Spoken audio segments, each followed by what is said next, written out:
my beautiful Soul family. How are you guys doing? And welcome to your own channel whose name is Divine Connections 99.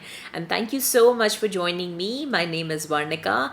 And guys, today we'll be starting on, or you can say continuing, our Gita, the chapters which we were doing. So, guys, before we start, let's set a quick intention for today.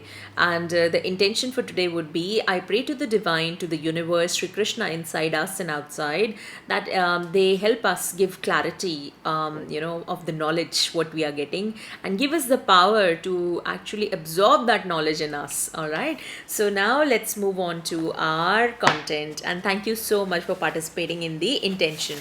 So let's take the verses. And the first verse now Sri Krishna says is, some offer the workings of the senses and the vital forces through the fire of self control, kindled in the path of knowledge. So what he's now trying to explain is that no, he's trying to now emphasize more on knowledge. So he says knowledge is a very powerful tool from which the yogis and people, they can distinguish and they can control their own senses as well. So that's how powerful it is. So let's understand by an example. If in case we have to do some sort of new work and we haven't done it before, then the first thing in our head which comes is that what if I fail, what if this happened, what if that happened.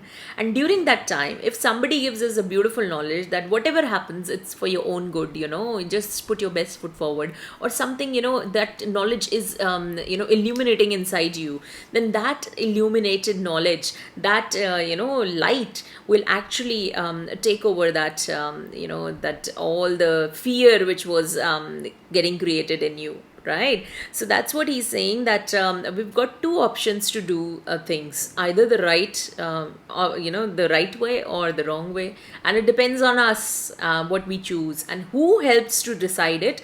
This is the knowledge. If we did not have the knowledge, then we were not able to decide the right thing or the wrong thing. So that's why he is saying that if in case you choose to be angry upon something, then either you choose to be in that anger for a long time and disturb yourself, or you can choose to forgive that situation or the person or yourself, or try to understand them, or whatever you can, and then just move on from there, right? So that's what he is trying to explain. Now let's take the next verse. So in the next verse he says, some offer wealth. Now he's talking about the yagyas, how different yagyas are performed in tradition. So he says that some offer wealth, others offer sense restraint and suffering, some take vows and offer knowledge and study of the scriptures, and some make the offerings of meditation.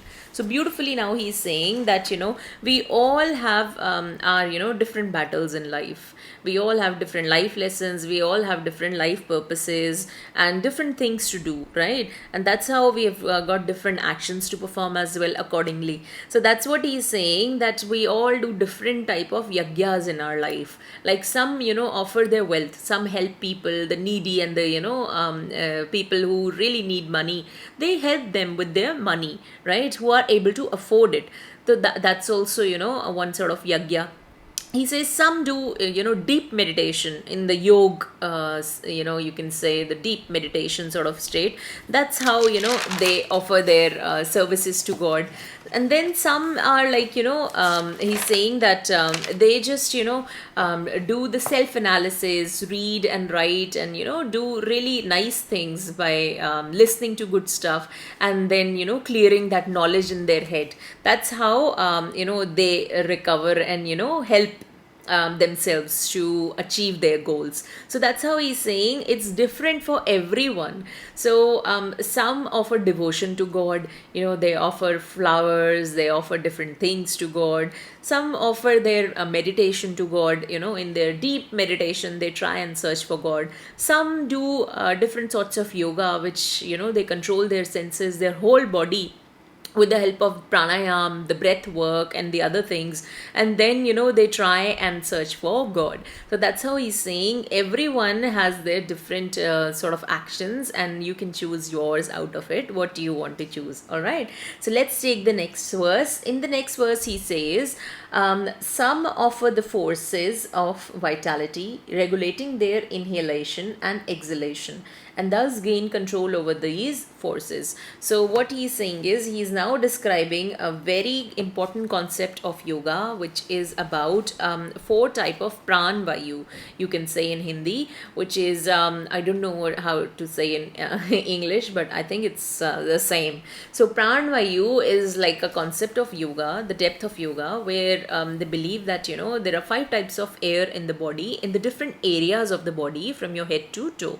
So he's saying that the five types of pranas are the pran vayu, the apan vayu, vyayan, udan, and saman. So the pran vayu, the first one, you can say it exists in your heart, and it is responsible for the inward flow of the air. The second he is describing upon is apan vayu, which is in your bottom chakra, which is your root chakra, which is like the air passes out through the body from there. So he's saying that that's how the yogis, they try and control their breath work, and they work on those skills for a very long time, enhance it to such an extent that they are able to control their airflow as well, right? Which is you can say not easy at all. So guys, just as an example we can understand this, I was watching through YouTube videos of Wim Hof, and this guy, he actually he had a tragedy in his life where his wife committed a suicide. And he was because the wife was having a lot of mental issues, and she did that. And then this guy was responsible to take care of his 3 or 4 kids, and it was like really impossible for him. And something in him motivated him that in order to pacify him, he has to do meditations and deep breath work. And he went into the breath work into so much depth that now he's able to control his breath, as in like he goes into the ice cold water, he takes a bath there, he goes into just a pair of shorts and walk in the ice, and he trains people how to do it as well. So it's like how he's made himself so powerful with those breath work practices. All right, so guys, this is achievable, what Sri Krishna is telling us in Srimad Bhagavad. All right, so let's take the next verse, in which he says, others offer the forces of vitality through the restraint of their senses, and all these understand the meaning of services and will be cleansed of their impurities. So again, he is trying to explain and emphasize on the same thing, like how the other people, they also do the same thing. So he again says that also people make different sort of offerings to God as well, as he was saying in the last shloka, that how the people do different sort of offerings and different sort of things. So that's how he's saying how people are categorizing different things.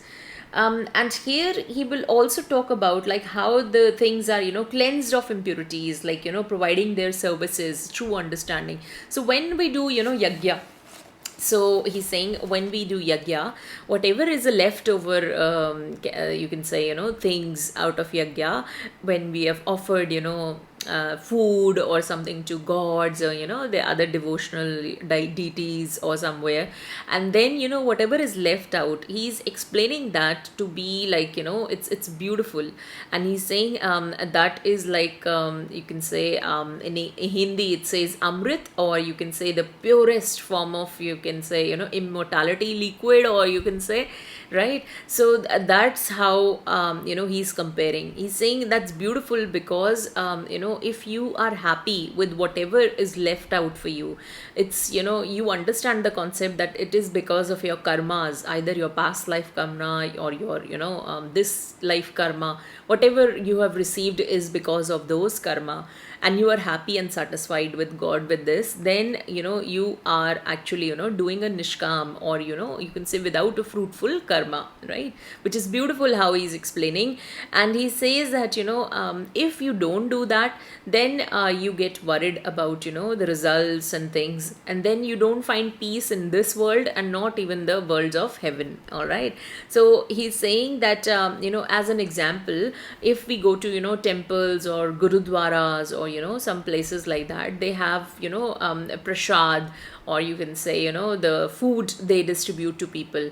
And that food, when we eat, it's such an healing food. It heals us and we feel so much happy after that. It's beautiful, it's tasty, and it's delicious. And then we feel like all of a sudden God's energies are flowing in us, right? So we feel really balanced, happy, and very positive about it, right? So guys, let's take a pause now, and we'll take the next slokas or next verses in the next upcoming videos.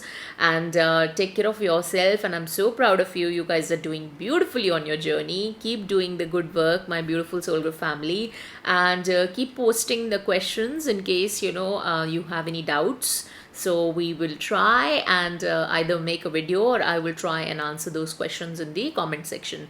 So again, take care. I've missed you all so much. I love you all. Bye for now.